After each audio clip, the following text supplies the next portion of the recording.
A warm welcome to the newsroom with Fidelia Aguncha.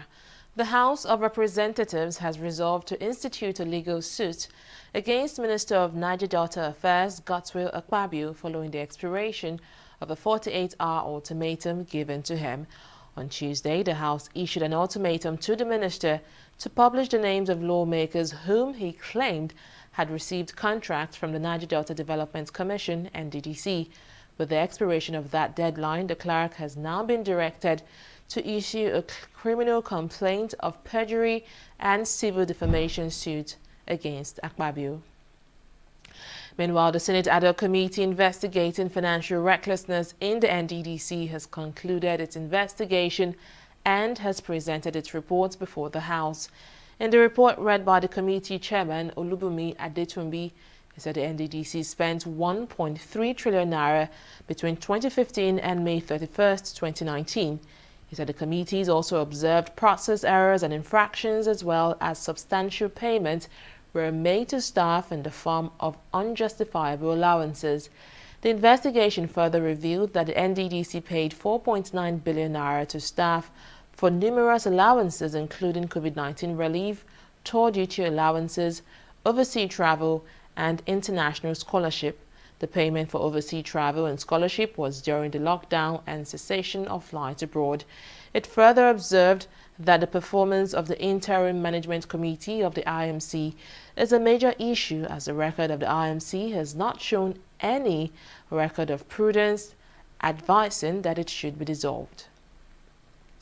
The Deputy Speaker of the Niger Delta House of Assembly, Bako Alpha, has resigned. Alpha, a member representing Bida 1 at the House, made his resignation known through a letter he submitted to the House, which was read during plenary on Thursday.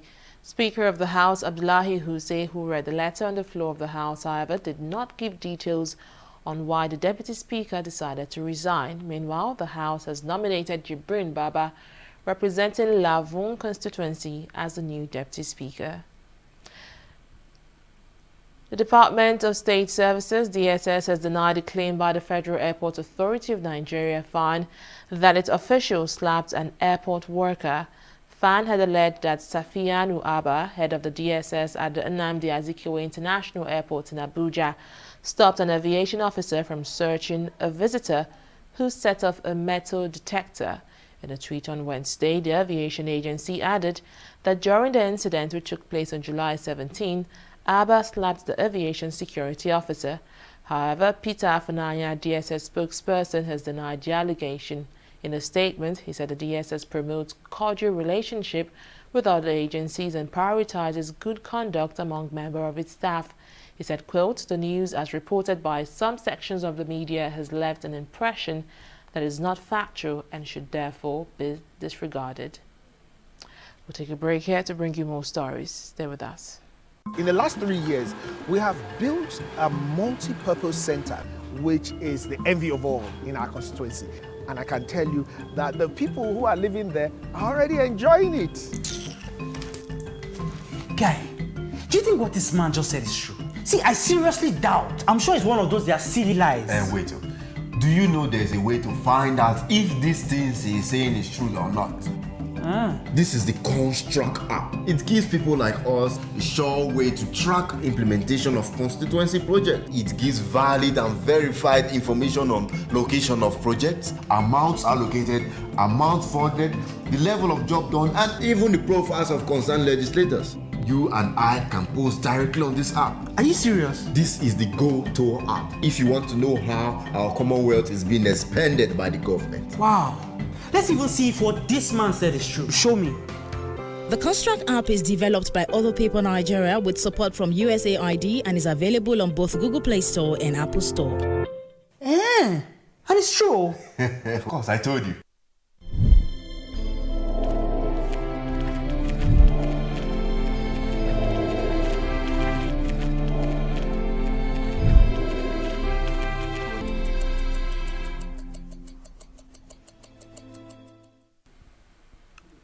Welcome back. Sultan of Sokoto Saad Abubakar has asked district heads and religious leaders to lead Eid prayers in Jumat's mosque instead of Eid grounds.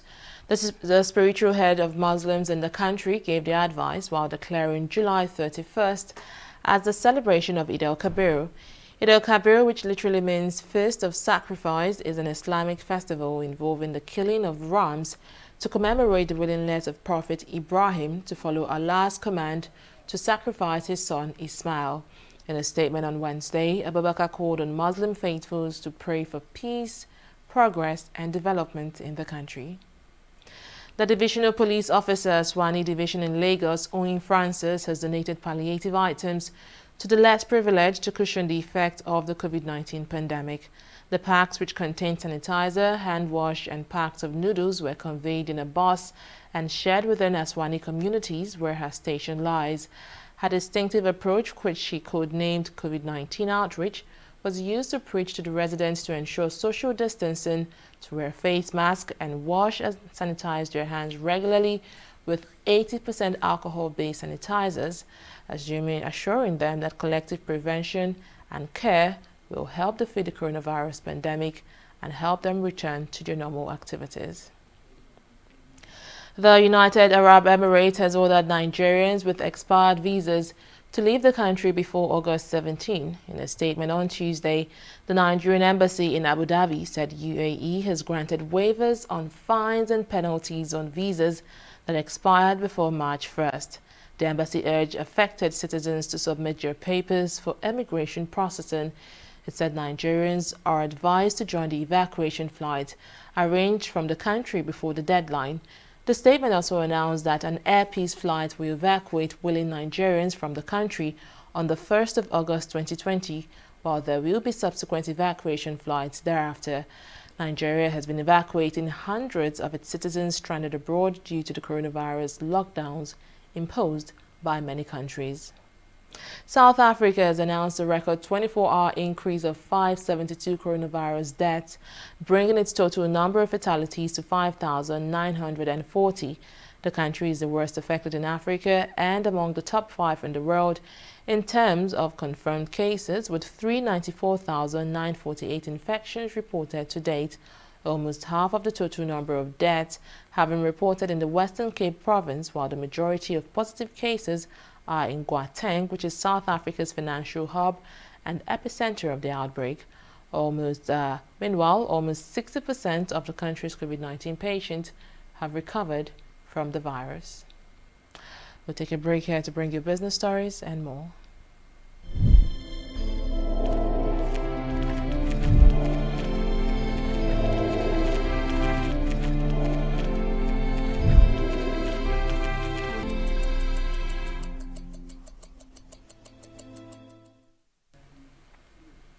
Welcome back.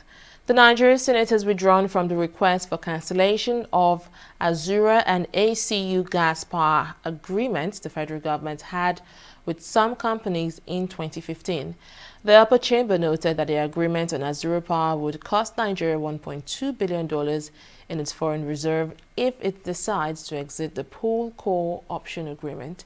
Following inefficiency of the plan, some lawmakers moved a motion for the cancellation of the agreement, but Chairman of the Committee on Power, Gabriel Suswan, told the lawmakers that a fine of about $1.2 billion would be slammed on the country if they were to proceed with that decision. We have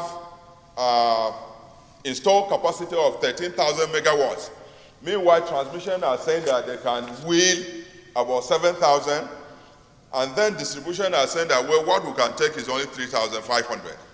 So there has to be an alignment. If we are generating 13,000 and transmission is wheeling 13,000 and distribution is also distributing 13,000, Mr. President, the problem of electricity supply in this country would have been solved. So we realize that there has to be an alignment in the sector for us to achieve, or for the President to achieve, the promise which he made in Nigeria of giving them electricity. As a parliament, let us get copies of all those agreements. Let us get people who are experts to give us an independent assessment and interpretation, clause by clause, of those, whether we can have exculpatory causes. I don't believe there's an agreement that cannot be faulted, and I don't believe an agreement that pay 100% obligation to service it. clearly those agreements will need to be cancelled because you don't have capacity.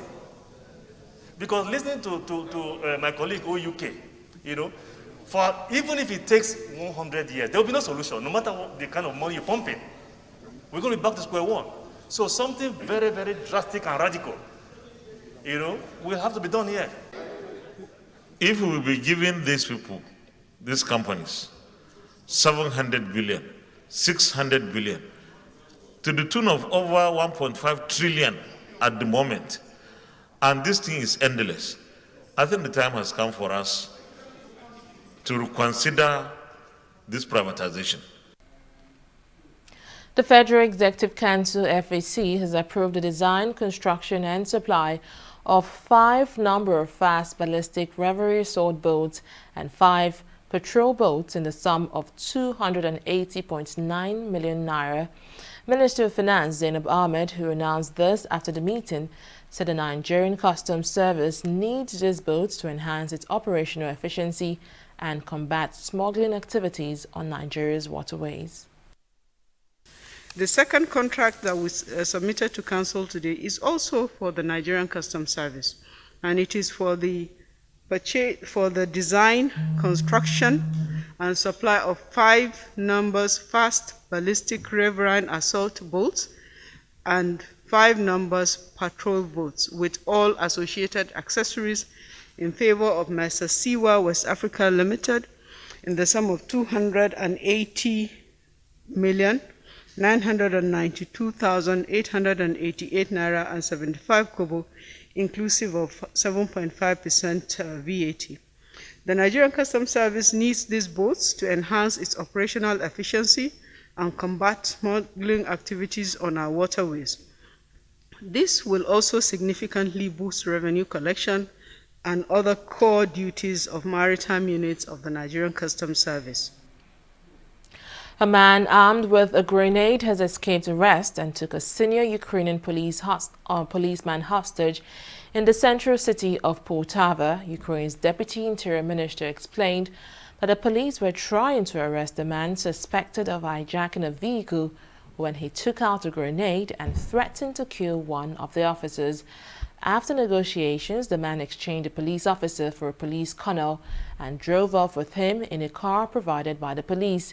It is the second hostage-taken situation in Ukraine in the past 3 days. On Tuesday, an armed man held 13 people captive on a bus for hours before releasing them after President Volodymyr Zelensky met one of the gunman's unusual demands, which was to endorse a 2005 documentary about humanity's abuse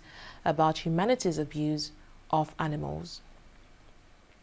Former Arsenal boss Unai Emery has been appointed as head coach of La Liga side Villarreal on a 3-year deal. The Spaniard was relieved of his duties at Emirates Stadium in November 2019 after just 18 months in North London. He was acquired by the Gunners as successor to the legendary Arsene Wenger, but found it difficult to fill big coaching shoes and deliver on expectation. Villarreal ended the 2019-2020 campaign with a 5th-place finish in La Liga, meaning they will be taking part in the Europa League next season, which is a competition that Emery boasts a rich history in. And that's the latest from the newsroom. Thank you very much for watching. Bye for now.